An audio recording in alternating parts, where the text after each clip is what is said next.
So we're going to get into 5 practical ways to become more self-reliant today. Growing your own food, buying directly from farmers, adopting secondhand and barter-based practices, trying new DIY skills, and reducing energy bills. Each of these approaches contributes not only to personal independence, but also to broader goals of sustainability and community building. So we're going to break these down, and I got to make a little statement first. I realize that many listening may already have these down or be working on them. Never hurts to have a refresher. And second, many may or may not have heard it like this or seen it this way. And we may have some folks that are trying to learn, may want to hear this. And so we're going to break this down and we're going to learn together, refresh together. Starting off, number 1, grow your own food. Now, that sounds simple. We all know that. Well, some of us know that might not be so simple, but here we go. It is, however, one of the most empowering aspects of self-reliance. It's the ability to provide food for yourself and food for your family. But it can begin with a practical step, a practical suggestion. Start a vegetable garden. And I would even encourage small-scale gardening, such as containers or that type of thing, raised by small trays. Start out small, learn on small, even if you've got acreage like I do, don't go out busting up an acre or 2 acres of land, or building a monster greenhouse or anything like that. Start small in containers. Wicking pots are a great option. I've been looking into that. Raised bed where you can have a small bed, and it's manageable, or even like I said, the old hanging plants. There's a lot of things out there to help somebody getting started in this and keeping it small, so that you learn small. If you can get it small on a small scale, then if you want to upgrade, you can. But by planting crops or garden, you're not just cultivating food, you're cultivating confidence, resilience, deeper connection. And over time, expanding your garden allows you to rely less on commercial food chains, saving money while ensuring fresher and healthier produce. The simple act of nurturing a seed to fruition brings a profound sense of accomplishment, and I will promise you it does. There's just something cool about growing something yourself, getting to enjoy the fruits of your labor, literally, and seeing it happen. Good morning, bro. Glad to see you in this morning. And anyway, so I don't know how many here have grown gardens or currently growing gardens or plans to grow gardens. We're planning to grow a raised bed. I know I've got a couple of boxes, a couple of things already out there. I've just got to get in there and get them lined, get the drain holes in them, get the soil in them, and have them ready when the weather breaks and we're able to plant. That's still several weeks away. Have planned to every year. Still haven't done it, but still not too late. I've got a seed starter kit. Got my trays, got my seeds. Just got to go get the soil that goes in it. Get them things. Figure out where and to get them the best sunlight and get them a grow light. But anyway, just a good thing you can do, and it does. It's a good step towards that. You can produce your own food. Just much like everything else, baby step that up. Start small, learn small, and then you can scale it up according to your wants and needs. Next, this one's one that I really I think is important for consumers to meet producers, and that is buy directly from farmers. For those who cannot raise animals or grow all their own food, buying directly from farmers is a valuable alternative. Let's see, Rebecca says she buys lettuce. So lettuce starts from the farmer's market and plant them at home. And see, and that's a good thing with grow food. You can do that. You can go out, whether it's a farmer's market or a local nursery provider or someplace like that, and get them where they're already started, and then you just transplant them, move them into their containers or move them into the ground. And it is an excellent way. I have done that myself. And I've had pretty decent success. My failure wasn't the start. The start did its job. It was me on my end. I didn't have it in the right container, didn't have soil drainage, didn't watering correctly.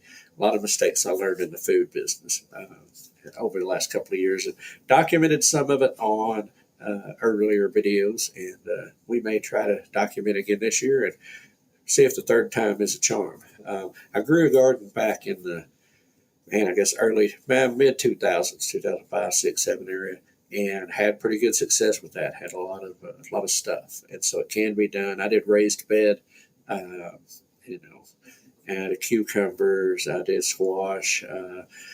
Tried corn. That didn't go so well. Did a lot of tomatoes. Did okra.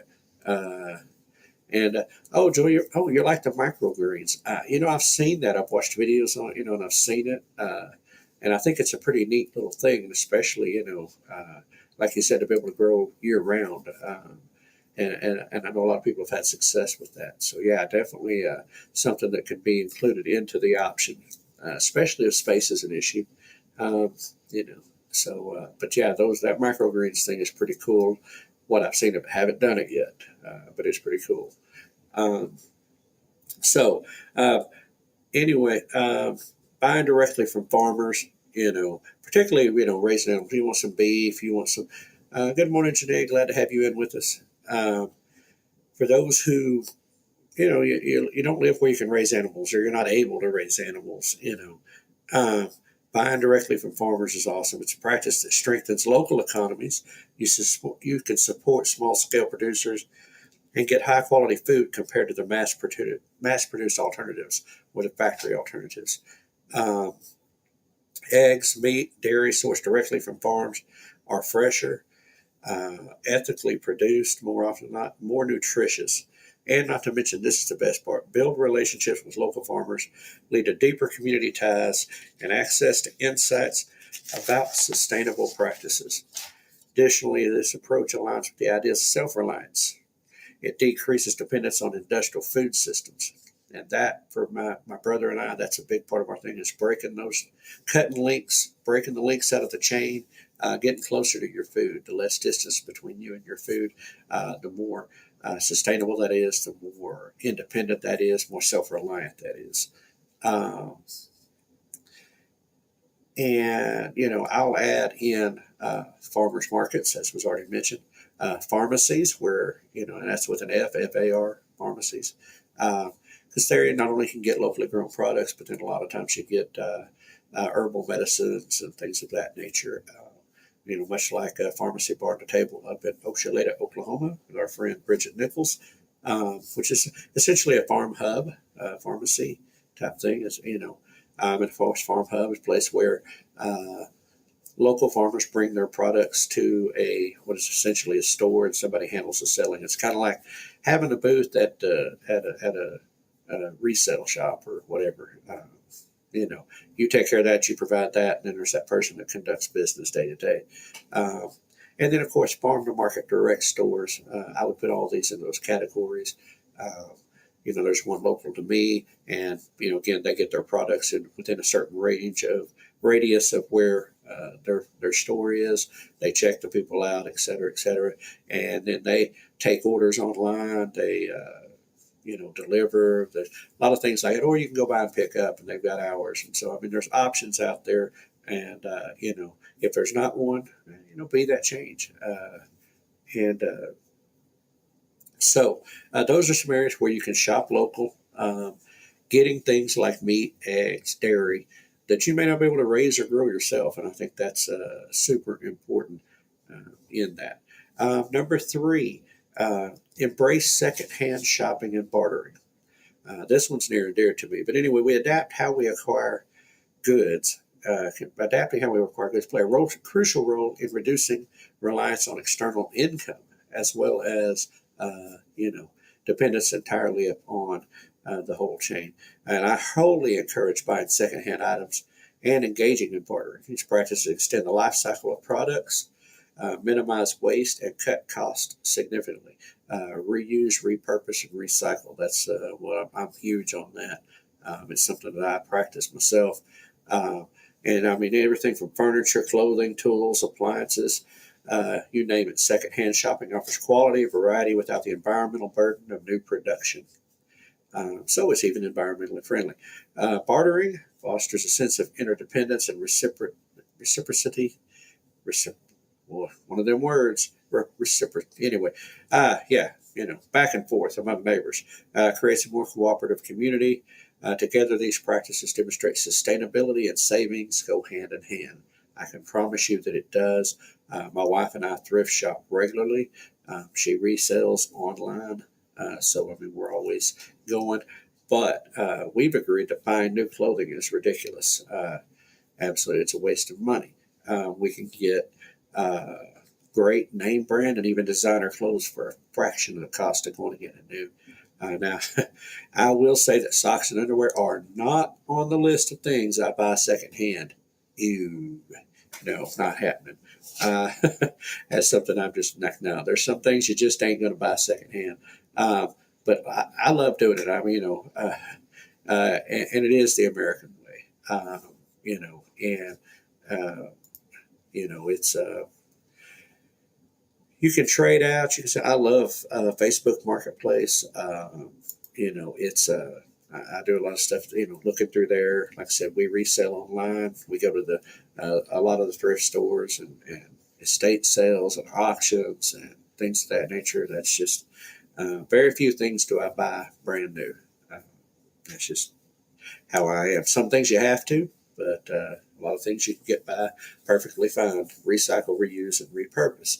Uh, Now, next, number 4, learn a DIY skill. That's do it yourself. The rise of DIY culture has reignited an appreciation for creating and repairing items ourselves. That's something that was lost for a while. Yep, etc. Right there. And the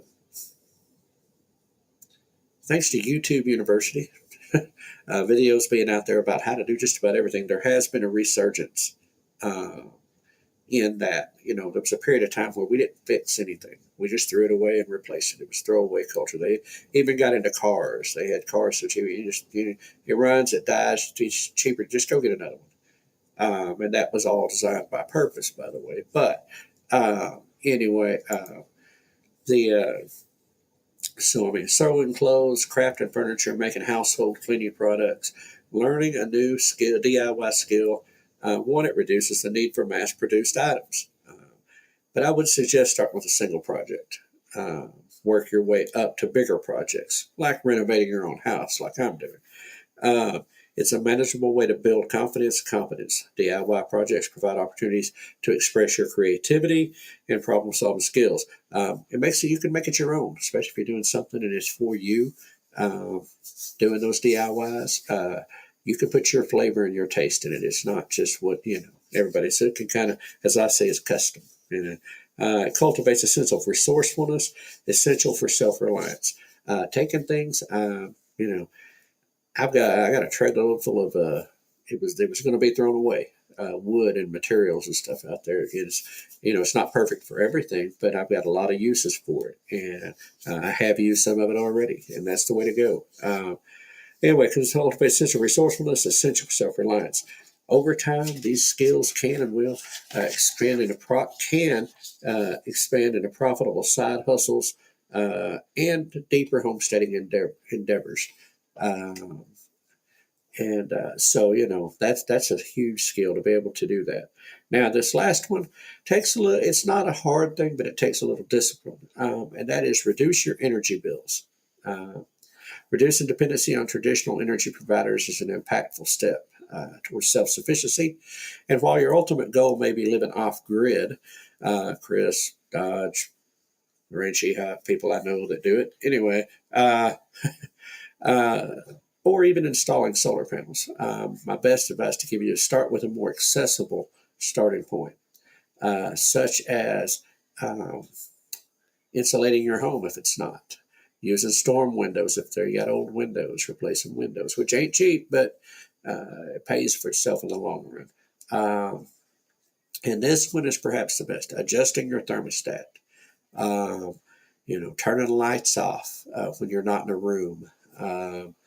If it doesn't need to be on or powered in, maybe turn it off. And LED bulbs, energy saving bulbs, energy saving appliances, updating appliances. I've got to do it in my house. My hot water heater is ancient, still makes great hot water, but it's probably not real efficient on the electric bill. Uh, These small changes can lead to noticeable savings on the utility bill. And it makes you aware of energy consumption patterns.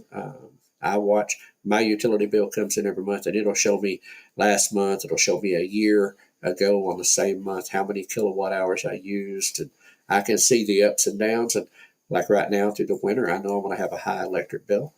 I can look back and see, the weather pattern, and uh, it'll tell me what kind of answers. Keith chimes in, and I know what he's talking about right here. Of course, I've been to his house multiple times. He said they only heat the spaces they use. And Keith goes into that brings something up that I didn't have in my notes, and that is like mini splits. Isolating out areas that you heat and cool. Just the areas you're using versus an entire house. I know it has had a big impact on their house and their utilities, and so that's one more way to do it. So, and it lays the groundwork for large-scale energy independence, demonstrating that self-reliance is achievable in incremental steps, and that's what it's all about. It's the baby steps anyway. Not all of us are ever going to go off grid or all this or that way. It'll always probably be a hybrid mix. But the journey, in conclusion, the journey towards self-reliance is practical and philosophical shift. It begins with small, little tiny actionable changes and grows into a comprehensive lifestyle rooted in sustainability, independence, and community support. These 5 strategies, growing food, buying directly from farmers, adopting secondhand shopping and bartering, and exploring DIY skills and reducing energy use, illustrate some simple and actionable pathways available to build a more self-reliant life. By embracing these principles today, individuals can not only save money and resources, but also reclaim that sense of empowerment and purpose in their daily lives. Remember this, and it's very important. Self-reliance is less about isolation and more about resilience and investment in ourselves and the world around us. As I was studying this, reading through these 5 things, I was amazed at how simple, honestly, it really is. It's just these are small steps that you can baby step internally in each step. You don't start out, full blown in each step, but you can. And it is. It's about baby steps, and you know that it's actionable. You can see it, you can experience it. You're making a difference right away. And that'll encourage you to keep going, and it's achievable. If you start talking about getting acreage, or if you're like me, you already have some, and you start trying to plant, you're going to build barns, and you got to build animal pens, and you got to all these things. It becomes overwhelming. And in the wise words of our friend Lorraine Sheehat, pick one project, stay on that project, and finish it. So it is baby steps. It's doing things you can do, manageable, much like Joy was talking about a while ago about doing the microgreens year round. That's something that's manageable. You know, that works. Going to a farmer's market and buying starts to plant. Those are things that you can do that are manageable. And like I said.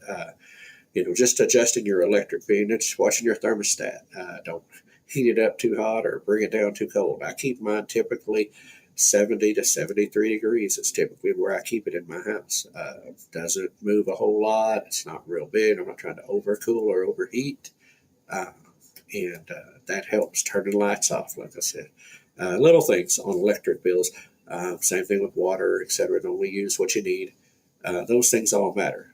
But all these are great things, and it's stuff that I try to implement in my life as well. Oh, thank you, bro, for putting that up. Go ahead and put that up. How to find and source for local food. That URL right there is in the comments. It's also in the description. And it's find and source local food. And here is another one. Buy local grocery list. Both of these are in the description. Down below, it's tools to help you find local and buy local. So there's some useful information that we have posted on the description and now in the comment block. But that's a wrap for today on the Farm to Table Direct Show Morning Edition. Thank you all for joining in as we explore headlines and stories impacting our world for now and in the future. If you enjoyed today's show, don't forget to hit that like button, share it with your friends, subscribe if you're not to our channels on Facebook, YouTube, X, and Rumble. It is the best way to stay connected and help grow the conversation about food, farming, and community. Until next time, keep your roots deep, your vision growing. Good food starts with great people. And remember, we are #stronger together. Be a blessing to someone today, and we will see you all on the other side. Everybody have a great day, and we will see you all, Lord willing, tomorrow. And I'm going to hand this over. No humans were harmed in the production of this podcast.